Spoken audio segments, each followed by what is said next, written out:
Yes. Good afternoon, sir. Good afternoon. Please take your seat. Thank you, sir. अनुराग, ये आपका 5वां प्रयास है सिविल सेवा परीक्षा में। यस। और आपका जो वैकल्पिक विषय था, वो है हिंदी लिटरेचर। Yes sir.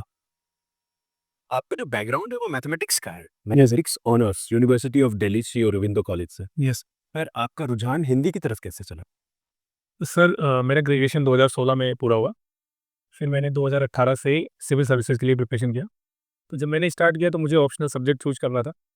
फिर मैंने उसके सारे एस्पेक्ट देखे, लोगों से भी बात किया।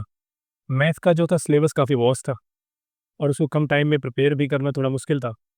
इन सब चीज़ों को देखते हुए कि मार्किंग कैसी अच्छी रहती है और सिलेबस रहता है और मैं किस चीज़ में कंफर्टेबल हूँ, क्योंकि मेरी पूरी 12th तक की शिक्षा हिंदी में हुई है। तो इस कारण से मैंने हिंदी लिटरेचर को ऑप्ट किया और आगे चल करके मैंने अपना पीजी भी हिंदी लिटरेचर से ही पूरा किया। अच्छा। आप रैंक का मतलब बता सकते हैं? लीनियर इक्वेशन में रैंक का क्या मतलब होता है? सॉरी सर, मुझे भी याद नहीं आ रहा। अच्छा, कॉन्सेप्ट ऑफ लिमिट ये क्या होता है मैथमेटिक्स में? सर लिमिट का मतलब ये है कि अगर कोई फंक्शन है तो फंक्शन को हम डिफाइन करते हैं कि उसकी हायर लिमिट क्या हो सकती है, लोअर लिमिट क्या हो सकती है, मतलब किस लिमिट के भीतर वो फंक्शन वेरी करेगा या उसके ग्राफ बन सकते हैं, उसकी वैल्यू कहाँ कहाँ डिफाइन होती है, इस चीज़ को हम डिफाइन करते हैं। सिग्निफिकेंस कैलकुलस में कहाँ है? एकदम पिन पॉइंट करके बताइएगा। Okay sir.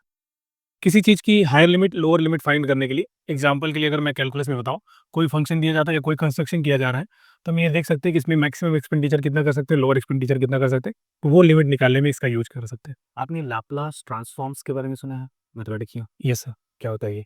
सॉरी सर, अभी याद नहीं है मुझे। अच्छा, सिमेट्री क्या चीज़ होती है ग्रुप थ्योरी में? ये बता दीजिए। सिमिट्री में सर एक ग्रुप का एक प्रॉपर्टी है, वो सिमिट्री में चेक किया जाता है कि अगर हम किसी फंक्शन को like there are three vectors और स्केलर क्वांटिटी, कि जैसे ए बी एंड सी किसी फंक्शन से बिलोंग करते हैं, तो हम उसमें ये देखते हैं कि ए बी के साथ जो सी का हम फंक्शन लगा रहे हैं या मल्टीप्लिकेशन या डिवीजन का, तो क्या वो सेम चीज दूसरे में भी फंक्शन करेगा कि नहीं करेगा, कि बी सी इंटू ए, अगर वो दोनों इक्विवेलेंट आते हैं तो उसे सिमिट्री कहा जाता है। अनुराग, आपको डायरी लिखना भी पसंद है, यस सर। तो आप क्या लिखते हैं अपनी डायरी में? सर डायरी में मेनली जो चीज़ें घटित होती है या कुछ मुझे स्ट्रेटजी बनानी है या मेरे जीवन में कुछ घटित होता है, कोई खास चीज़ या कोई दुख के कारण होते हैं, तो मैंने अभी अपना जितना जीवन बिताया है इन सब से रिलेटेड ही लिखता हूँ। आप हमारे साथ कोई अपनी बनाई हुई स्ट्रेटेजी शेयर करना पसंद करेंगे जो आपने अपनी डायरी में नोट किया है? सर स्ट्रेटजी में जो एक ये है कि मैंने अपने रूटीन को लेकर के किया था कि अगर मुझे कोई रूटीन ऑब्टेन करना है तो उसके लिए मैं क्या क्या स्ट्रेटजी बना सकता हूँ, उससे संबंधित एक मैंने डायरी में अपना पूरा बना रखा था। प्लानर हो गया, प्लान वर्ल्ड। तो उसके लिए जो स्ट्रेटजी चाहिए, हम्म। स्ट्रेटजी कि मतलब मुझे क्या-क्या चीज़ फ़ॉलो करनी चाहिए या किसी का वीडियो देख करके या किसी से सीख करके जो मैंने बनाए वो स्ट्रेटजी बनाई थी। एक स्ट्रेटेजिस्ट को किन बातों का ध्यान रखना चाहिए जब वो एक स्ट्रेटेजी फॉर्मुलेट कर रहे हैं? सबसे पहली चीज़ तो उसको ये ध्यान रखना चाहिए कि मेरा उद्देश्य क्या है? अगर मैं एग्ज़ाम्पल के लिए बताऊँ, इंडिया को अंडमान निकोबार में अपना कॉलोनी पोर्ट डेवलप करना है। वो एक स्ट्रेटेजिक पॉइंट है उसके लिए। तो उनको ये बात वहाँ पे जैसे गवर्नमेंट ध्यान देती है कि यहाँ पे कैपेसिटी कितनी होगी, कंटेनर कितने आ सकते हैं, जो कोलंबो पोर्ट है या फिर अफ्रीका का कॉलो पोर्ट है, उससे जो भी मलक्का स्टेट से होकर के ट्रेड होंगे, वहाँ की कैपेसिटी क्या है, मेरे लिए उसके फ़ायदे कितने हैं और जो वहाँ पे इन्वायरमेंटल चीज़ें हैं, उन पे कितना डिग्रेडेशन होगा या जो हम इन्वेस्टमेंट करेंगे, उसका कितना रेवेन्यू जनरेट होगा। इन सब चीज़ों पॉइंट का सारा चीज़ ध्यान रखने की बात है। आपने मेरा सवाल समझा नहीं। मैंने बोला एक स्ट्रेटेजिस्ट को स्ट्रेटेजी बनाते वक्त किन बातों का ध्यान रखना चाहिए? आपने बोला ऑब्जेक्टिव के बारे में क्लैरिटी होनी चाहिए। उसके बाद आपने कॉल ऑफ पोर्ट और इसका एग्जांपल दिया, बट वो तो एक ही बात थी। सर एग्ज़ैक्ट तो मुझे नहीं पता है, अगर आप अनुमति दें तो मैं अनुमान कर सकता हूँ। बिल्कुल। सर एक तो ऑब्जेक्टिव पता होना चाहिए, दूसरा उससे संबंधित जो डेटा है वो हमारे पास होने चाहिए, ठीक है। तीसरा ये हमें देखनी चाहिए कि हमारे पास कौन-कौन से रिसोर्सेज़ हैं और चौथा जो स्ट्रैटेजी जो उसमें रिसोर्स लग रहे हैं, उन सबको कोऑर्डिनेट करने के लिए जो मैनेजमेंट का है, उसकी आवश्यकता है। हुँ। अच्छा, एक बात बताइए, आपने स्ट्रेट ऑफ मलक्का का ज़िक्र किया। यस। स्ट्रेट ऑफ मलक्का से वॉल्यूम और वैल्यू के टर्म्स में कितना ट्रेड होता है एक साल में? सर सॉरी सर, इसके बारे में एग्जैक्ट वैल्यू नहीं पता है मुझे। इंडिया का लार्जेस्ट ट्रेड पार्टनर कौन है? इंडिया का largest trade partner sir USA present time में, और इसके पहले चीन था। दोनों में चेंजेस होते रहते हैं। सबसे बड़ा आइटम ऑफ ट्रेड क्या है इंडिया से? हर सेक्टर में बता दीजिए। एग्रीकल्चर सेक्टर में क्या है, इंडस्ट्री में क्या है और सर्विसेज में क्या है? Biggest item of trade. Sir जो टर्सरी सेक्टर है, अगर उसमें बात करें तो सॉफ्टवेयर जो हमारा सबसे बड़ा ट्रेड करते हैं हम। मैन्युफैक्चरिंग में सर मैं एग्जैक्ट याद नहीं कर पा रहा हूँ, बट मेरे ख्याल से इलेक्ट्रॉनिक गुड्स हैं। और जो प्राइमरी सेक्टर है उसमें हम व्हीट या खाद्यान्न का ज़्यादा। ऑयल नहीं है कहीं पे भी? मैंने एक्सपोर्ट या इंपोर्ट तो कहा ही नहीं आपसे, मैंने ट्रेड कहा। ओके सर, सॉरी सर, मैं एक्सपोर्ट में मुझे लगा आप पूछ रहे हैं। हम्म। तो जो हम इम्पोर्ट अगर एक्सपोर्ट दोनों की बात करें तो उसमें ऑयल सबसे ज़्यादा है। अब ट्रेड के मामले में हम ऑयल का ज़्यादा इंपोर्ट करते हैं, क्योंकि हम अपने यहाँ की 80% आपूर्ति इंपोर्ट से ही करते हैं ऑयल की। अनुराग, क्या आपने आज का समाचार पत्र पढ़ा है? यस सबसे इम्पोर्टेंट न्यूज़ क्या है आज? सर, सबसे इम्पोर्टेंट न्यूज़ में जैसे मैंने दैनिक जागरण पढ़ा सर, तो उसमें 2-3 बातें जो मुझे सबसे महत्वपूर्ण लगी। एक हमास की युद्ध विराम को लेकर के, हमास और इजराइल वॉर में युद्ध विराम को लेकर के, सीज़ फायर को लेकर के था। सेकंड जो था कि इंडिया एक अपने आप को ऑटोमोबाइल हब बनाने की बात कर रहा है, जिसके लिए भारत मंडपम में उसके बारे में एक्सपो भी, ग्लोबल एक्सपो हो रहा है। तीसरा जो न्यूज़ है वो अपने नेशन के जो सिटीजन उनके सिक्योरिटी को लेकर के है। एग्जाम्पल के लिए जो रशिया में लड़ने के लिए गए थे। और चौथा जो सबसे इम्पोर्टेंट न्यूज़ मुझे लगा, H-1B वीज़ा पॉलिसी को लेकर के उसमें कुछ चेंजेस हैं। हाल फिलहाल में ही अमेरिकी राष्ट्रपति जो अभी चुने गए हैं, डोनाल्ड ट्रंप, उन्होंने कनाडा को लेकर कुछ कहा है। आप इसे कैसे देखते हैं? सर उन्होंने कनाडा को अपना 51th स्टेट बनाने के लिए बात कही है। कनाडा एक सोवरेन स्टेट है। इसके मुताबिक उनको इस बात का ख्याल रखना चाहिए कि किसी सोवरेन स्टेट को उसको एक स्टेट के रूप में बनने की बात नहीं कहना चाहिए। दूसरा, जो उनका पर्सपेक्टिव है, उनके इकोनॉमिक तरीके हैं और ट्रेड को लेकर के कई सारे मुद्दे थे उनके, जो मैक्सिको के साथ भी थे और कनाडा के साथ भी साथ थे। तो उनका ऐसा मानना है कि अगर कनाडा हमारा एक 51 स्टेट बन जाता है तो उसकी इकोनॉमी हम शायद ज़्यादा अच्छे से कर पाएंगे। बहुत से जियोपॉलिटिकल एक्सपर्ट्स जो हैं, उनका ये मानना है कि भारत कनाडा संबंध अपने लोएस्ट पॉइंट पे हैं। इसके दो बड़े रीजन आप बता दीजिए और अगर ब्रीफली बताइए। सर, जो सबसे प्रमुख मुद्दा है इसमें वो है निज्जार का केस, हरदीप सिंह निज्जार का केस। उनकी जो कि खालिस्तान से संबंधित है, उसका एलिगेशन लगाया जाता है कि इंडियन गवर्नमेंट का उसमें इन्वॉल्वमेंट में है।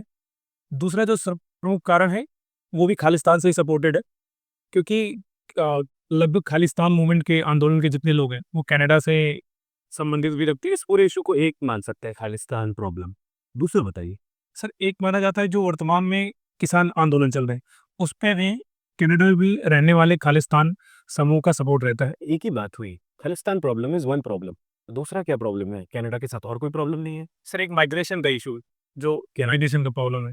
माइग्रेशन की पॉलिसीज में उन्होंने अभी बदलाव किए हैं कि जो बाहर से आने वाले लोग हैं उनको कम अलाउ करेंगे। धन्यवाद अनुराग। राग तो हिंदी साहित्य की बात करें, कितने काल में इसको आप देख सकते हैं बांट कर? सर, कई सारे समीक्षकों ने इसको अलग अलग तरीके से बात किया है। जो ज़्यादा मान्यता प्राप्त है वो रामचंद्र शुक्ल जी का है। उन्होंने इसको 4 काल में बाँटा है। और इसके साथ-साथ हजारी प्रसाद द्विवेदी जी भी हैं, इन्होंने भी इसको 4 काल में बाँटा है। उनको मिला करके एक जो इसकी विभाजन देखी जाती है हिंदी साहित्य का, उसको 4 काल में देखा जाता है। पहला है आदिकाल, फिर उसके बाद है मध्यकाल, फिर है रीतिकाल और उसके बाद है आधुनिक काल। आधुनिक काल का किसी प्रसिद्ध साहित्यकार का नाम बताइए। सर, काफ़ी सारे प्रसिद्ध साहित्यकार हैं। तो आपको इम्प्रेस किया हो सबसे ज़्यादा? सब प्रेमचंद जी। प्रेमचंद जी का कौन सी उनकी रचना आपको बहुत?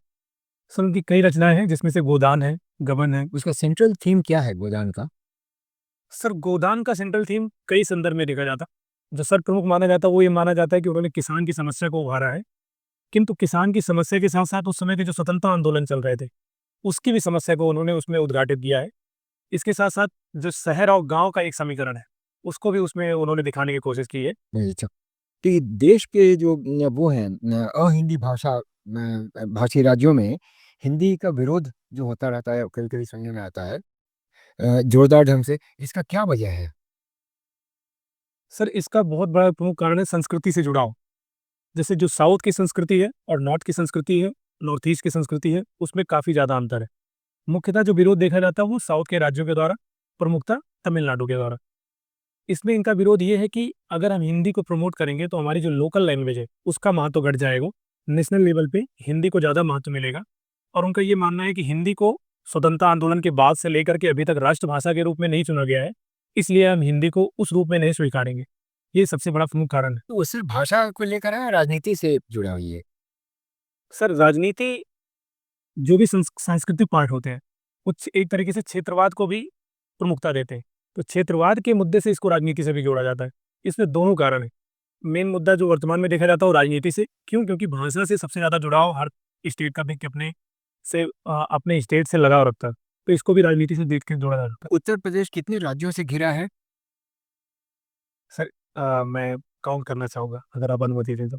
नहीं, उतनी आवश्यकता नहीं है। ठीक, ये बताइए, उत्तराखंड से अलग हुआ या उत्तर प्रदेश वो विभाजन हुआ, वो क्या उद्देश्य था और वो उसका वो हो पाया क्या जो सोचा गया था दोनों राज्यों के लिए? ये सर वर्तमान में देखा जाए तो उसमें सफलता ज़रूर मिली है। 2000 में इसका विभाजन हुआ। क्यों? क्योंकि वो एक पहाड़ी राज्य था और जो उत्तर प्रदेश था वो एक मैदानी राज्य था। उन दोनों की जो वहाँ की संस्कृतियाँ हैं वो भी अलग थी। संस्कृतियों से ज़्यादा मेन कारण ज्योग्राफी का था सर, और वहाँ पे रहने वाली पॉपुलेशन के लिए जो ज़रूरत थी उसकी थी। क्योंकि वो एक फॉरेस्ट एरिया ज़्यादा था और फॉरेस्ट एरिया था, वहाँ से ट्राइब्स ज़्यादा थी। उनकी डिमांड अलग थी, प्रशासनिक ढाँचा उनका अलग था और उत्तर प्रदेश का मूल ढाँचा जो था वो पूरा अलग था। तो उत्तर प्रदेश का अच्छा, ये देखते हैं, वहाँ पे उसका जो क्रॉपिंग पैटर्न है उत्तर प्रदेश में, क्या है मुख्यतः? क्या कौन-कौन से फसल वहाँ हो रहे हैं और उसको सॉइल से जोड़ करके बतलाएँगे? Okay sir. Sir Uttar Pradesh में 9 क्लाइमेटिक ज़ोन है। इसीलिए हर क्षेत्र में अलग-अलग उत्पाद किए जाते हैं, वो भी सॉइल से संबंधित। जो पश्चिमी उत्तर प्रदेश है, एनसीआर के आसपास का रीजन है, यहाँ पे गेहूँ का उत्पादन बहुत ज़्यादा होता है। क्यों? क्योंकि सॉइल की वैसी स्थिति भी है और वर्षा का भी वैसा कौन सा सॉइल है ये? सर यहाँ पे बांगर जिसे कहते हैं, जहाँ पे हर साल बाढ़ की स्थिति नहीं होती है। ये सॉइल का एक नाम है। सर अगर एग्ज़ैक्ट नहीं याद कर पा रहा हूँ मैं, दोमट मिट्टी एलुवियल सॉइल कहते हैं। एलुवियल है। एलुवियल में भी ब्लैक सॉइल है। ब्लैक अच्छा, ओके, ओके। वहाँ के जब जितने प्राइम मिनिस्टर्स हुए हैं उत्तर प्रदेश से, उनका नाम बताएँ? सर एक जवाहरलाल नेहरू जी, जिनका संबंध इलाहाबाद से रहा, काफ़ी समय तक रहे। दूसरे चंद्रशेखर जी, अभी इन्हीं दोनों का नाम याद कर। बस अपने प्रधानमंत्री अभी करंट उन्हीं का नाम भूल गया है। सर वो उनकी कंस्टिट्यूएंसी है, कॉन्स्टिट्यूएंसी ही है वो, और क्या होता है? वही का करंट वही कहाँ? करंट प्रधानमंत्री नरेंद्र मोदी की वाराणसी से। अच्छा, अगर सुल्तानपुर का आपको परिचय देना पड़े किसी पर्यटन के हिसाब से, किसी विदेशी को, तो आप कैसे उसको डिस्क्राइब करेंगे? कैसे उसको आकर्षित करेंगे कि ये सब चीज़ें आप आइएगा सुल्तानपुर में देखने को मिलेगा? सर मेरा माध्यम ये होगा कि मैं उस व्यक्ति को जिसको आकर्षित करना है, उसको सबसे पहले बताऊँगा कि सुल्तानपुर अवध क्षेत्र का एक ज़िला है, जो कि रामायण से जुड़ा हुआ, राम जन्मभूमि से जुड़ा हुआ क्षेत्र है। उसका नाम अगर प्राचीन समय में देखें तो कुशभवनपुर है, जो कि राम भगवान के वंशज थे, राम भगवान के पुत्र थे। और इसी से जुड़ा हुआ एक जो हनुमान जी थे, उनसे संबंधित जो एक वाद आता है, जो एक प्रकरण आता है कि वो स्नान करने के लिए जब जा रहे थे, तो उसमें एक उन्होंने राक्षस को मारा था, जो सजीवन बूटी लाने जा रहे थे। तो वो भी क्षेत्र है। रिलीजियस टूरिज़्म के लिए काफ़ी ज़्यादा इसमें अपॉर्चुनिटी है और यहाँ से जो नदी जाती है, वो गोमती नदी जाती है और बहुत सुंदर क्षेत्र है, कृषि से आकर्षित क्षेत्र है। आप यहाँ पे आकर के रिलीजियस टूरिज़्म का आनंद ले सकते हैं, क्योंकि इसके जस्ट बगल में काशी है, जो सबसे पुरानी नगरी है।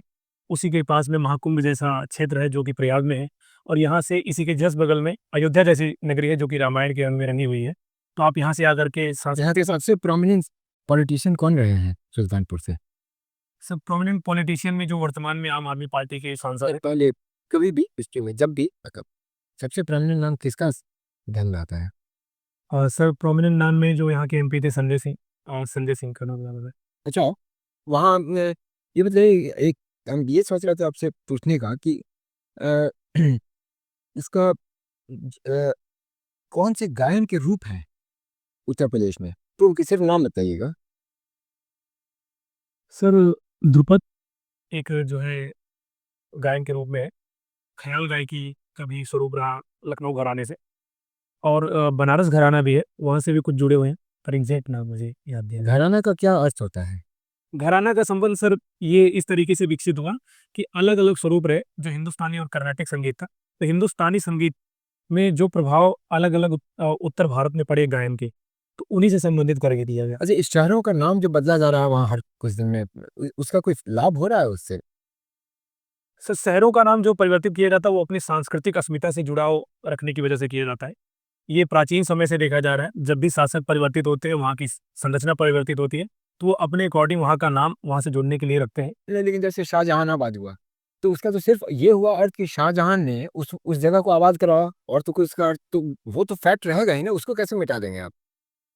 सर वर्तमान में जो वहाँ की सांस्कृतिक संरचना देखी जाती है, हो सकता है उस समय शाहजहां ने उसका शाहजहानाबाद नाम रखा। नहीं, हिस्टोरिकल रिकॉर्ड्स हैं ये सब।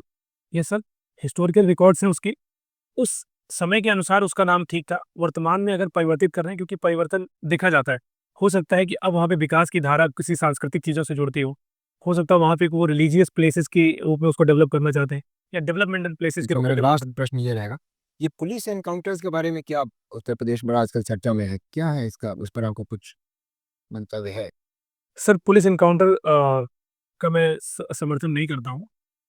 सिर्फ एक ही रीजन में इसको अलाउ किया जा सकता है कि अपने डिफेंस में अगर वो चीज़ें चलाई गई हैं तो ठीक है, क्योंकि न्याय करना प्रशासन का या सरकार का काम नहीं, वो न्यायालय का काम है, और न्यायालय के द्वारा ही होना चाहिए। मतलब पुलिस इलीगल एनकाउंटर को आप विरोध करते हैं, लेकिन वैसे तो एनकाउंटर होगा ही, जब पुलिस पर अटैक करेगा तो उसको तो पुलिस बचाव के लिए अपना करेगा, क्या कहते हैं? अनुराग, यस क्या मैं आपसे पूछ सकता हूँ कि आपने सीएपीएफ ज्वाइन किया था, यस सर। क्यों छोड़ा आपने? सर इसके पीछे जो मेन कारण है, मैंने यूनिफॉर्म के लिए ही सिविल की तैयारी की थी। मेरा पहला प्रेफरेंस इसीलिए आईपीएस रखा है मैंने इसकी प्रिपरेशन 2018 से शुरुआत किया था। उसी के एवरेज में मैंने सीएपीएफ का एग्ज़ाम दिया, तो 2019 में मेरा उसमें सिलेक्शन हो गया। बट उसका जो एलोकेशन आया वो 2022 में आया। मैंने 1 साल का गैप भी लिया, और तब तक रिग्रेस मैंने प्रिपरेशन भी कर लिया था सीएससी के लिए। 1 साल का मैंने उसमें एक्सटेंशन भी लिया। 2023 का मुझे इंटरव्यू देने का सौभाग्य भी मिला। दुर्भाग्य से मेरा उसमें सिलेक्शन नहीं हुआ, और इसी बीच में मुझे जॉइन करने के लिए वहाँ से कॉल लेटर आ गया, क्योंकि अब मैं उसको एक्सटेंड नहीं कर सकता था। फिर मुझे लगा कि मैं दोनों चीज़ें एक साथ कर सकता हूँ, पर जब मैंने वहाँ पे 15-20 दिन की ट्रेनिंग की, तब मुझे ऐसा रियलाइज़ हुआ कि दोनों चीज़ें एक साथ नहीं हो सकती। तब मुझे डिसीजन लेना पड़ा और रिज़ाइन करना पड़ा। तो आपको लगा कि प्रेशर बहुत ज़्यादा हो जाएगा? प्रेशर की बात नहीं है सर, मेन जो था मेरा फोकस आईपीएस को ही चॉइस लेकर के मैंने सिविल सर्विसेज की प्रिपरेशन की है शुरू से। तो वो चीज़ें पॉसिबल नहीं थी, और मेरे पास उतना समय भी नहीं था, क्योंकि अगर मैं एक बार उसमें कंटिन्यू करता तो मैं अगले 3-4 साल के लिए फिर से यूपीएससी की तैयारी नहीं कर सकता था, और तब तक शायद मेरी एज भी एंड हो जाती, और फिर कोई एग्जाम भी देने को नहीं मिलता। तो आपको नहीं लगता था कि आपको जब ज्वाइन करने का मौका मिला तो उस टाइम पे ही आपको मना करना चाहिए था? सर मुझे 1-2 लोगों ने सजेशन दिया था, मैंने और भी चीज़ें सजेशन लिए थे, पर मुझे ऐसा लगा कि जब तक हम वहाँ नहीं जाते हैं, एक बार जा कर के देख लेते हैं, तो प्रत्यक्ष रूप से पता चल जाएगा कि पॉसिबल है कि नहीं है। ओके। आप वॉलीबॉल के शौकीन हैं, यस सर। तो डिस्ट्रिक्ट लेवल में आपने गोल्ड मेडल भी प्राप्त किया है। Yes sir. अ, वॉलीबॉल में एक फॉल्ट होता है कैरिंग, क्या मतलब होता है उसका? कह रही हैं सर? हम्म। सॉरी सर, इसके बारे में मुझे नहीं। लिबेरो प्लेयर क्या होता है? लिबरो प्लेयर जो होता है सर, वो एक डिफेंसिव प्लेयर होता है, जो कि ना तो अटैकिंग खेलता है, ना तो सेंटर में खेलता है, और ना ही वो सर्विस देता है। उसका काम सिर्फ डिफेंस करना होता है, जो बैक कोर्ट में हमेशा काम रहता है। क्या है चीज वो जो लिबेरो नहीं कर सकता है? लिबरो सर, कौन सी ऐसी चीज है एक्टिविटी फील्ड में जो वो नहीं कर सकता है? सर वो बॉल ही नहीं मार सकता, और जो डिफेंस है, मतलब कि जो रोकने का काम है, जो उसका मेन काम है कि वो सर्विस नहीं दे सकता और बॉल ही नहीं मार सकता। ओके। वॉलीबॉल से लाइफ के 3 लेसन्स बताइए जो हम सीख सकते हैं, जो हम लाइफ में अप्लाई कर सकते हैं। सर ये कि जैसे प्रशासन से अगर मैं जोड़ के बताऊं, तो आप अपने रिसोर्स जो एक लीडरशिप क्वालिटी होती है, जो उसका कैप्टन होता है, उससे सीख सकते हैं। दूसरा टीम स्पिरिट को बढ़ावा देना। तीसरा डिसिप्लिन जो हो सकता है, आप उसको कैसे कर सकते हैं। और स्ट्रेटेजी, जैसे कभी बहुत आवश्यक पड़ गया, किसी आपदा में है आप, और आपको डिसीजन लेना है, तो आप कैसे उसमें डिसीजन लेंगे, ये चीज़ सीख सकते हैं यहाँ से। Okay, good. आप विपासना भी आपका शौक है, विपासना मेडिटेशन। मेडिटेशन। तो विपासना और प्राणायाम में क्या फर्क है? सर प्राणायाम और विपश्यना में जो मेन डिफरेंस है, तो प्राणायाम में ये सिखाया जाता है कि आप जो है अपनी सांस पे ज़्यादा ध्यान दीजिए, आउटर एक्टिविटीज़ पे भी उसमें ज़्यादा ध्यान दिया जाता है, जबकि विपश्यना मेडिटेशन में मेनली इंटरनल चीज़ों पे ध्यान दिया जाता है, आपकी ऑब्जर्वेशन है। जबकि प्राणायाम में बॉडी फंक्शन कर सकता है और विपश्यना में मेनली आपको ऑब्जर्व करना होता है अपनी सेंसेशन पे, इंटरनल सेंसेशन। तो विपासना के सिवाय कुछ और मेडिटेशन के फॉर्म्स के नाम बता सकते हैं मुझे आप? ये सब कई सारे फॉर्म हैं, जैसे एक श्री श्री रविशंकर जी करवाते हैं, एक ओशो जी का फॉर्म है, एक नाम बताइए मुझे। सर एग्जैक्ट नाम मुझे नहीं पता। सर मैं एक ही चीज़ याद कर पा रहा हूँ, जो कि जग्गी वासुदेव जी करवाते हैं। सॉरी सर, उसका भी नाम नहीं है। चक्र मेडिटेशन और मंत्र मेडिटेशन में क्या फ़र्क होता है? सर चक्रा में ये कहा जाता है कि हमारे बॉडी में 6 चक्र है, उसको जगाने की बात होती है। उसके लिए कुंडलिनी एक फॉर्म होता है, उसमें कहा जाता है कि मूलाधार चक्र से लेकर के सहस्त्र कमल ब्रह्म चक्र तक हमें जाना है। मतलब अपने निचले भाग से लेकर के सबसे ऊपर के भाग पे जाना है। और जो सर मंत्रोच्चार में है, ये माना जाता है कि जो हमारी बॉडी का फंक्शन मतलब माइंड का फंक्शन है, वो किसी चीज़ से बधा हुआ है, जिस चीज़ को हम बार-बार रिपीट करते हैं, वो चीज़ हमें दिखने लगती है। तो मंत्र उच्चार का उसी से संबंधित है, जिसके बारे में वर्तमान में देखा जाए तो प्रेमानंद जी महाराज हैं, वो उसी की बात करें। ओके, वन लास्ट क्वेश्चन, आपका पैन कार्ड का नंबर क्या है? पैन कार्ड का सर सॉरी सर, मुझे याद नहीं है। AVPS XY करके कुछ है। Thank you. आपने आईपीएस को पहली प्रेफरेंस ली है, पहली प्राथमिकता आईएएस और आईएफएस के कंपैरिजन में। तो पुलिस सर्विस का ऐसा क्या चीज़ है जो आपको अपील करता है जिसके कारण आपने निर्णय लिया? सब पुलिस सर्विस में 2 चीज़ें हैं जो मुझे अपील करती हैं। एक तो यूनिफ़ॉर्म, दूसरा इसमें जो है मुझे ऑपरेशन का भी अनुभव मिलेगा। जैसे यदि मैं किसी और फ़ोर्स में एनएसजी या इन सब के साथ में जाता हूँ। दूसरा, जो जनता है उसके साथ भी जुड़ने को मिलेगा। मतलब जो एग्ज़ीक्यूशन का काम है और पॉलिसी मेकिंग का और पब्लिक डीलिंग का, इन तीनों चीज़ का अनुभव यही एक फ़ोर्स है जो दे पाएगी। अगर एज ए आईपीएस ऑफिसर आपको उत्तर पूर्व में नक्सल घटनाओं, नक्सल इशू से डील करने के लिए भेजा जाए, जहाँ पे आपका लोगों से ज़्यादा परिचय नहीं पाएगा, आपको सिर्फ उस समस्या से डील करना है, तो क्या आप उसको करना चाहेंगे?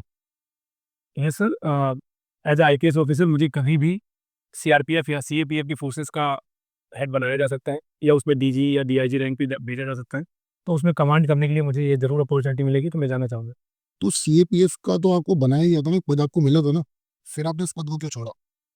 सर उसका छोड़ने का मुख्य कारण ये था कि उसमें वो दोनों चीज़ें नहीं थी, क्योंकि मैं सीएपीएफ में आईपीएस के थ्रू कभी भी जा सकता हूँ, किंतु मैं सीएपीएफ से आईपीएस में कभी नहीं आ सकता। तो आपने उस परीक्षा को दिया क्यों था? अगर आपको उस समय ये क्लैरिटी नहीं थी अपनी इच्छा के बारे में, अपने करियर के चुनाव के बारे में? नहीं सर, बिल्कुल क्लैरिटी थी, क्योंकि वो भी एक यूनिफ़ॉर्म जॉब थी और ये एग्ज़ाम मैंने 2019 में दिया था। अगर उसी टाइम में मेरा हो गया होता या सारे रिज़ल्ट क्लियर हो गए होते, तो शायद मैं उसी फ़ोर्स को जॉइन कर चुका होता। काफ़ी ज़्यादा लेट होने और मैंने जो अपना एक पहले से ही मन बनाया था, वो आईपीएस के लिए बनाया था। तो हो सकता था कि मैं उसी के साथ प्रिपेयर करते हुए एग्ज़ाम आपने देता। कितने समय सर्विस की सीएपीएफ में? सर मैंने 1.5 महीने ट्रेनिंग किया था वहाँ पे। 1.5 महीने ट्रेनिंग की है। अच्छा, एक सिनेरियो, आपने पिछले साल भी इंटरव्यू दिया है सिविल्स का, है ना? तो उस समय आपने उस समय जनरल कैटेगरी से अप्लाई किया था, ईडब्ल्यूएस कैटेगरी से अप्लाई किया था? नहीं सर, मैंने ईडब्ल्यूएस से अप्लाई किया था। ईडब्ल्यूएस से अप्लाई किया था। अच्छा, क्या आपके उस नौकरी को छोड़ने का कारण ये कह सकते हैं, अगर आप उस सर्विस में रहते तो आप ईडब्ल्यूएस कैटेगरी से अप्लाई नहीं कर सकते थे? नहीं सर, इसके पीछे बिल्कुल ये कारण नहीं है, क्योंकि अगर मैं अभी भी वहाँ पे एग्ज़ाम देता, तो मेरे जो फाइनेंशियल ईयर जुड़ते, वो पीछे के ही जोड़े जाते, वो इस साल के नहीं जोड़े जाते। तो मेरे पास जितने भी अटेम्प्ट बचे हुए हैं, मैं इस जॉब में भी रह करके ईडब्ल्यूएस का क्या क्राइटेरिया होता है, क्या आप बता सकते हैं? बस AWS के लिए तो सर फाइनेंशियल इनकम की बात है, वो 8 लाख है, उसमें मेरे माता-पिता और मेरा जितना सैलरी है वो कैलकुलेट होता है। और ज़मीन के लिए 5 एकड़ ज़मीन की बात होती है, उसमें कि अगर आपके पास 5 एकड़ की ज़मीन है या फिर प्लॉट जो म्युनिसिपैलिटी है, उसमें 100 गज से ज़्यादा एक्स्ट्रा अगर प्लॉट है, तो ये 3 चीज़ें अभी मुझे याद आ रही। तो क्या अगर आप उस नौकरी को करते हैं, उसके बाद भी आप ईडब्ल्यूएस के लिए एलिजिबल थे? सर अगली साल इस बार के लिए मैं एलिजिबल था, नेक्स्ट ईयर के लिए नेक्स्ट टू नेक्स्ट ईयर के लिए मैं एलिजिबल नहीं रहता उससे। अच्छा, एक आपका पैटर्न देख रहा है कि आपने गणित में एडमिशन लिया ग्रेजुएशन में, आपने 3 साल इसको पढ़ा और उसके बाद जब आगे आपको ऑप्शनल चुनना था तो आपने कहा ये विषय कठिन है तो मैं हिंदी चुनता हूँ। फिर आपने अपना उद्देश्य उधर को मोड़ दिया, ठीक है? वही चीज़ आपने सीएपीएफ की सेवा के साथ करी, तो क्या हम ऐसा कह सकते हैं कि आप यही चीज़ आईपीएस की सेवा के साथ भी करेंगे कि 1.5 महीने ट्रेनिंग ज्वाइन करेंगे, उसके बाद आपको लगेगा कि ये मुझे वो काम नहीं करने दे रही है जो मैं करना चाहता हूँ, फिर आप आईएएस है आईएफएस के लिए उसको भी छोड़ देंगे, क्योंकि अटेम्प्ट तो भी आपके पास है ना, एक अटेम्प्ट इस समय। यस। तो इसके बारे में मुझे बताइए जरा। नहीं सर, ऐसा बिल्कुल नहीं है, क्योंकि मैंने सिविल का प्रिपरेशन ही सिर्फ आईपीएस को ध्यान में रख करके शुरू किया था। तो ऐसा बिल्कुल कारण नहीं है। अगर मेरा सिलेक्शन आईपीएस में होता है तो इसके बाद मैं प्रश्न, राहुल गांधी को प्रधानमंत्री के तौर पर बहुत लोग पसंद नहीं करते हैं या उसको राजनीतिक कोई पद देने के लिए स्वीकार नहीं करते हैं, उसका क्या कारण माना जाता है? सर एग्जैक्ट कारण तो मैं नहीं सोच पा रहा हूँ, अगर बस अनुमान कर सकते। तो एक कारण ये कहा जाता है कि 10 वर्ष जब तक यूपी की सरकार थी उन्होंने कोई पद उस समय ग्रहण नहीं किया, उनके पास कोई अनुभव नहीं है, तो इसलिए भारत की जनता या सर्वे में ऐसा माना जाता है कि उनको वो उसके लिए उपयुक्त नहीं समझते। तो क्या आपके लिए भी ऐसा कहा जा सकता है कि आपने 1.5 महीने में एक पुलिस सीएपीएफ सर्विस छोड़ दी, तो आपको आईपीएस के लिए कैसे उपयुक्त माना जाए? सर अगर उससे रिलेट करने की बात है तो ऐसा बिल्कुल नहीं है। वर्तमान के अगर प्रधानमंत्री जी को लें तो इन्होंने अपनी एंट्री ही एज अ चीफ मिनिस्टर के रूप में किया था, उसके पहले इनके पास कोई अनुभव नहीं था। तो राहुल गांधी जी के बारे में ऐसा नहीं। अच्छा, आपका उदाहरण सही है, मैंने यही कहा कि राहुल गांधी जी ने कोई छोटा पद किसी तरह का कोई पद सरकार में स्वीकार नहीं किया, किसी राज्य सरकार में, वो सीधे केंद्र सरकार में एक मुख्य पद अब लेने की कोशिश कर रहे हैं, राइट? लेकिन नरेंद्र मोदी जी का आपने एग्जाम्पल दिया, उन्होंने तो अपनी सारी जिम्मेदारियों को सिलसिलेवार तरीके से निभाया है, तो क्या आपका उदाहरण भी गलत नहीं है? नहीं सर, जहाँ तक पॉलिटिकल की बात है, इसके पहले राहुल गांधी जी कई बार एमपी रह चुके हैं अमेठी से। तो और अभी वर्तमान में वो केरला से भी है एमपी हैं, तो उनको काफ़ी अनुभव भी है और उन्होंने कार्य भी किया है ग्राउंड पे। और जो मोदी जी की बात है, उन्होंने भी अपनी एंट्री जो है 2002 में। अच्छा, भारत को एयरक्राफ्ट कैरियर के बारे में आप जानते हैं? Yes sir. तो इसके बारे में बताइए कि भारत को एयरक्राफ्ट कैरियर की तरफ बढ़ना चाहिए, कितने एयरक्राफ्ट कैरियर रखने चाहिए या नहीं रखने चाहिए, इसके बारे में क्या विचार रखते हो? सर वर्तमान में अपनी सुरक्षा स्थिति को देखें तो हमें नेवी को अपने स्ट्रॉन्ग करने की आवश्यकता है, क्योंकि हमें जो एक डायरेक्ट थ्रेट है वो चाइना से है। वर्तमान में हमारे पास 2 एयरक्राफ्ट कैरियर है और अभी हम एक नया बना रहे हैं जो सबसे ज़्यादा पावरफुल आईएनएस मिसाइल को बना रहे हैं, और आगे भी चल करके हमें अपनी इसमें कैपेसिटी बढ़ाने की आवश्यकता है। अच्छा, नक्सल समस्या के बारे में बताइए कि इसका उद्गम कहाँ से हुआ, इसका क्या कारण है और इसका निवारण क्या आप देना चाहोगे? सर नक्सलवाद की जो शुरुआत हुई थी वो वेस्ट बंगाल के 1967 में वेस्ट बंगाल के नक्सलवाड़ी क्षेत्र से हुई थी और मजूमदार जी ने इसकी शुरुआत की थी। उनकी बस ये मान्यता थी कि जो हमारे रिसोर्सेस है उसका प्रयोग हमें करना चाहिए, ना कि बाहर के लोगों को। तो वही भावना बढ़ते-बढ़ते कई सारे राज्यों में पहुंच गई, जहाँ पे भी विकास से परेशान या प्रशासन से परेशान लोग थे। तो उन्होंने जो अपनी फिलॉसफी ली वो माओ से तुंग से ली कि हम जो भी न्याय लेंगे वो गन की नोक पे लेंगे। इस भावना से ये चीज़ें उपजी। तो इस समय नक्सल समस्या कितने प्रतिशत भारत के अंदर फैली हुई है, कितना प्रतिशत भारत नक्सल समस्या से प्रभावित है? सर वर्तमान में इसमें काफ़ी कमी आ चुकी है। इसके पहले लगभग 2013-14 का डेटा है, उसमें 100 से अधिक जिले प्रभावित थे। वर्तमान में सिर्फ 38 जिले प्रभावित है और होम मिनिस्ट्री ने कहा है कि हम मार्च 2026 तक इसको पूर्णतः खत्म कर। चलिए, एक आखिरी क्वेश्चन, आपने कहा कि हिंदी को सब जगह उसका प्रचार प्रसार करना सही नहीं है, लेकिन उसके पीछे की जो रीजनिंग कही जा रही है वो कह रहे हैं कि हिंदी को एक लिंक लैंग्वेज के तौर पे पूरे भारत में करना चाहते हैं। तो क्या एक लिंक लैंग्वेज के तौर पे अगर हिंदी को सब राज्यों में पूरे देशवासियों के सामने प्रचार किया जाता है, उसको स्वीकार करने के लिए कहा जाता है, तो उसमें आपको क्या गलत नजर आता है? सर मैंने ऐसा बिल्कुल नहीं कहा कि उसको प्रचारित नहीं करना चाहिए, क्योंकि जो कनेक्टिंग लैंग्वेज है भारत में वो हिंदी ही है। 70% से ज़्यादा लोग यहाँ की हिंदी ही बोलते समझते हैं, चाहे वो नॉर्थ ईस्ट का व्यक्ति हो या साउथ का व्यक्ति हो। वो जब भी आता है तो वो कनेक्टिंग लैंग्वेज के रूप में हिंदी का ही प्रयोग करता है, और इसीलिए और वो राष्ट्रभाषा के रूप में राज्य भाषा के रूप में भी एक्सेप्टेड है। तो इसलिए हिंदी का कोई विरोध नहीं है, हिंदी को बढ़ावा दिया ही जाना चाहिए। प्रशासन के आधार से जो हम पत्राचार करते हैं एक दूसरे से, तो चलिए, कोई नहीं, पर पहले आप इससे कुछ अलग कह रहे थे ना, जब सर ने क्वेश्चन पूछा था आपसे, तब आपके विचार अलग थे इसके बारे में। सर उसमें वो पॉलिटिकल सर पूछ रहे थे, पॉलिटिक्स के मुद्दे पे, क्योंकि उसमें जो सांस्कृतिक पक्ष है और लोग अपना जुड़ाव उसको उससे रखते हैं। इस बात को पॉलिटिक्स में यूज किया जाता है, जो पॉलिटिकल लीडर्स होते हैं उनको यूज करके वो अपना वोट बैंक बनाने की कभी काम करते हैं। तो मैंने उस चीज़ का उस संदर्भ में जवान किया। धन्यवाद अनुराग, आपका साक्षात्कार यहीं समाप्त होता है। हम आपसे पुनः मिलेंगे आपके फीडबैक के लिए। Thank you sir. Thank you.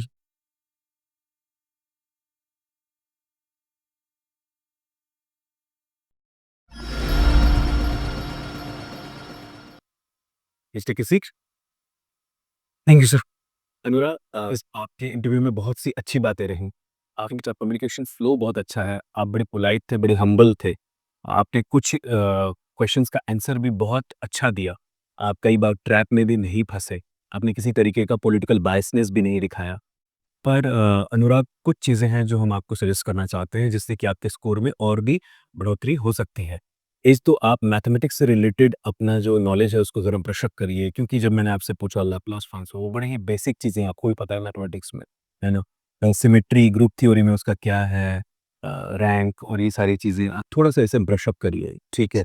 एक जो आपके इंटरव्यू में सबसे नेगेटिव पार्ट रहा, वो ये रहा कि जब बोर्ड ने आपको ग्रिल किया विद रिस्पेक्ट टू सीएपीएफ, आपने और अपॉर्चुनिटी दी कि हाँ, करते रहिए, करते रहिए। आप आईपीएस और सीएपीएफ के डिबेट को अननेसेसरी बहुत स्ट्रेच कर गया। आपको उसे और शॉर्ट में और अच्छे शब्दों में अपना व्यू पॉइंट जस्टिफाई करना पड़ेगा आपको, कि आपने सीएपीएफ क्यों छोड़ा? आप यूपीएससी क्यों दे रहे हैं फिर से? आपने ट्रेनिंग में क्यों गए थे? आपने एक्सटेंशन क्यों लिया था? आपने पहले ही ये सारी बातें बताई, है ना? और बताने के बाद आपने ग्राउंड क्रिएट किया कि आइए और सवाल करिए मुझसे इन ग्राउंड्स पे। और वहाँ पर आप थोड़े से मतलब अनकंफर्टेबल दिखे। मैं ये नहीं कहूँगा कि आपने एकदम बुरा आंसर किया है, बट क्योंकि पर्सनैलिटी टेस्ट है, तो यहाँ पे ये देखना चाहते हैं हम कि आप डिसीजन मेकिंग किस पॉइंट ऑफ व्यू से करते हैं, ठीक है? उत्तर प्रदेश से रिलेटेड आप थोड़ी और तैयारी करिए, ठीक है ना? और वहाँ पे थोड़ा फैक्ट्स, फिगर्स होना चाहिए। जैसे उत्तराखंड और उत्तर प्रदेश वाले प्रश्न हुआ था आपसे कि क्या फ़ायदा हुआ? उसमें मैं बहुत रेडी नहीं था। हाँ, नीति आयोग ने कई सारे अभी रिपोर्ट्स दिए हैं उसमें, कई सारे फैक्ट्स दिए हैं, तो आप उनको भी थोड़ा तैयार करिए। वॉलीबॉल से रिलेटेड जो क्वेश्चंस हुए थे आपको, तो वहाँ पे भी वॉलीबॉल से हम क्या सीख सकते हैं? तो उसपे हेल्थ बेनिफिट भी थोड़ा आप बता सकते हैं कि उसका भी कोई एक फैक्टर है। सो हमेशा प्रशासन में पूछा था सर, इसलिए। हाँ, ठीक है। प्लस कोऑपरेशन एक बहुत बड़ा हाँ, फैक्टर है, ठीक है ना? तो कोऑपरेटिव स्पिरिट आप उसे भी बताइएगा। देन आप जब प्रश्न का उत्तर दे रहे थे जिसमें सर ने आपसे राहुल गांधी जी और मोदी जी के बारे में पूछा था, तो ऑब्वियसली वो एक ट्रैप क्वेश्चन होता है, और ऐसा क्वेश्चन ये इसीलिए होता है कि देखने के लिए कि आप में पॉलिटिकल इंक्लिनेशन है या नहीं, क्योंकि सिविल सर्वेंट का एक बेसिक वैल्यू है नॉन पार्टिसन, ठीक है ना? तो आपको मेंटेन रखना चाहिए। लेकिन पता नहीं, मुझे ठीक से याद नहीं आ रहा, बट क्या आपने राहुल गांधी बोला सिर्फ? क्या आपने जी लगाया था उसके बाद? तो मोदी जी बोला था, ये मुझे याद है, राहुल गांधी जी है, बट आपने एक ब्लंडर किया, आपने मजुमदार जी बोला। Charu Majumdar is a designated next what is it? it's a mistake. What should I know? It's a grave mistake. So please don't do that. He was at war against Indian states.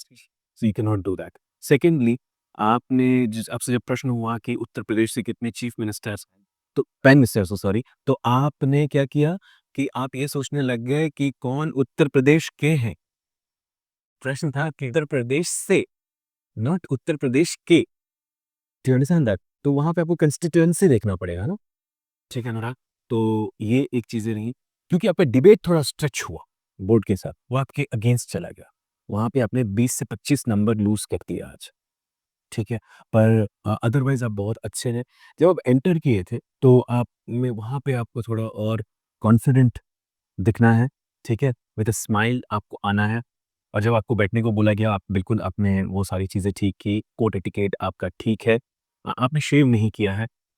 I would appreciate कि आप mock interviews में भी शेव करके जाएँ, क्योंकि उससे आप और शार्प दिखते हैं, ठीक है? और आप यूनिफ़ॉर्म सर्विसेज़ के लिए इतने ज़्यादा, मतलब आप में इच्छा है, प्रबल इच्छा है, और आप देखिए यूनिफ़ॉर्म में लोग कैसे रहते हैं। Yes sir, I did mistake किसी, आज आप मौका नहीं मिला। ध्यान रखिए। अनुराग, देखिए ये सारी बातें जो आपको बताई जा रही हैं, इनका उद्देश्य सिर्फ़ एक है कि आप सिलेक्ट हो जाएँ, ठीक है? ये आपका कौन-सा अटेम्प्ट है? 5th अटेम्प्ट है। ये मेरा 5th अटेम्प्ट। 5th अटेम्प्ट है, और हम चाहते हैं कि यही आपका लास्ट अटेम्प्ट हो जाए। मैं यही चाहता हूँ सर। तो कि लास्ट पर चाहते हैं, तो इसके लिए क्या चाहिए आपको कि मैंने काफ़ी रिस्क लिया है इसके लिए। तो अगर आपने रिस्क लिया है, तो ऐसी छोटी-मोटी गलतियाँ मत करिए अनुराग, ठीक है? तो ये मेरा फीडबैक रहा। अगर आपके कुछ प्रश्न हैं तो आप पूछ सकते हैं। बाकी ऑनरेबल मेंबर्स अगर कुछ ऐड करना चाहें अगर। मेरा हाँ सर।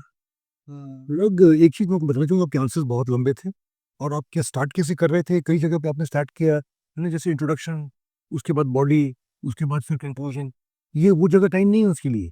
यहाँ पे आपका the best answer has to be the first answer. Okay, ठीक है? मौके में तो ये जैसे एक प्रश्न पूछा गया, भाई साहित्यकारों का नाम बताइए, बहुत सारे साहित्यकार हैं और बहुत अच्छे-अच्छे, ये सब बताने की ज़रूरत नहीं, खाली आपको पूछा गया नाम बताइए तो टीचर नाम बता दीजिए, बस खत्म बात। तो प्रोफेसर ज़्यादा प्रोलॉन्ग मत कीजिए, आपके ऊपर है, बिकॉज़ उसमें क्या होगा कि कई बार आपको कोई रोकेगा तो suddenly you will lose your confidence. Conscious हो जाएगा। तो हाँ, कॉन्शियसनेस के कारण आप कॉन्फिडेंस खो देंगे, तो वो थोड़ा अवॉइड कीजिए। आपके चेहरे में स्माइल बिल्कुल नहीं थी थ्रू आउट द इंटरव्यू, वो बहुत आपके नेगेटिव आपके खिलाफ जा सकता है, बिकॉज़ वो दिखाता है कि देखो कॉन्फिडेंस नहीं है बंदे के अंदर, वो थोड़ा-सा ज़रा घबराया हुआ है, नर्वस है। तो वो नर्वसनेस को दिखाने के लिए कि आई एम नॉट नर्वस, एक स्माइल चेहरे पे रखो, ठीक है? तो वो बहुत ज़रूरी है आपके लिए। और आई कॉन्टैक्ट पे थोड़ा-सा इम्प्रूव कीजिए। आप जो प्रश्न पूछ रहे थे, आप खाली उसी की तरफ देख रहे थे, बाकी किसी की तरफ देखने नहीं।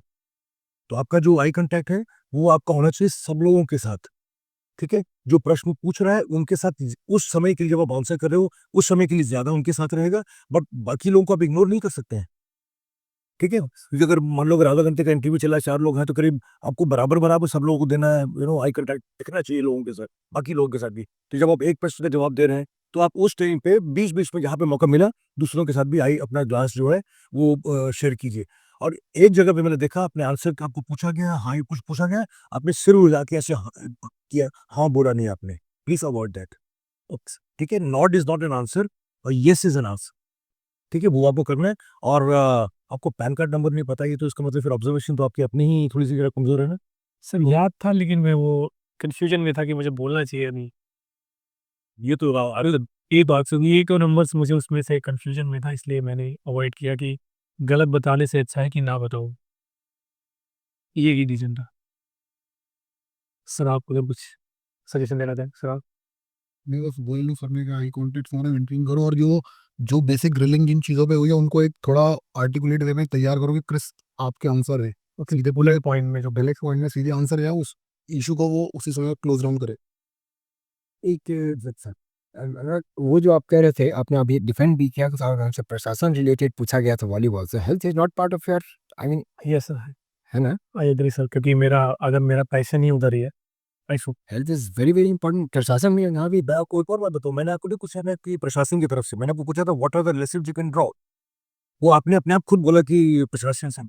सो listen to the question clearly first, because सबसे ज़्यादा जो इम्पोर्टेंट लेसन जो है, इस कोऑपरेशन बिटवीन 3 बार वो कर सकते हैं, दैट वो कोऑर्डिनेशन जब तक नहीं होगा, that was a more mission health ये हड्डियों में होती है। This is the most important lesson you can draw. और कहीं मुझे ऐसा लगा कि जैसे आप आईपीएस को यहाँ रखते हैं और बाकी सर्विसेज को बिल्कुल आप कंसिडर नहीं करते। आप समझ लीजिए दूर बैठे हुए 2 retired IAS officers could be stick away, बार-बार ये कह रहे हैं आईपीएस बेहतर है कि उसमें मतलब लगभग आप यही कहना चाहते हैं अपनी बात से कि आपके कॉन्टेक्स्ट में ही होगा, लेकिन आप ये कह रहे हैं बार-बार। ठीक है, आप ये बताइए कि ये मेरा चॉइस है, मैं पैशनेट हूँ आईपीएस के लिए, पर अगर मुझे आईएएस मिलता है तो भी मैं बहुत दिल से सेवा करना चाहूँगा। तो ऐसा होगा नहीं? ऐसा तो नहीं होगा सर। भी और सर्विस, हाँ, कहीं से सर्विस मिलता है तो ये उसपे मैं पैशनेट होकर के काम करूँगा और फिर से मेरे पास एक मेरी लिमिट फंसी हो सर, तो आपने आईएएस को हटा दिया है। क्योंकि वो एज़ यूज़ कॉन्फिडेंस होगा कि आईपीएस कोई लेंगे फर्स्ट रैंक वाले, वो बचेगा तो फिर आईएएस में आ पाएँगे। तो एक ही कंडीशन हो सकती है कि या तो आप मेडिकली अनफिट हो जाएँ। वैसा ही कुछ हो सकता है।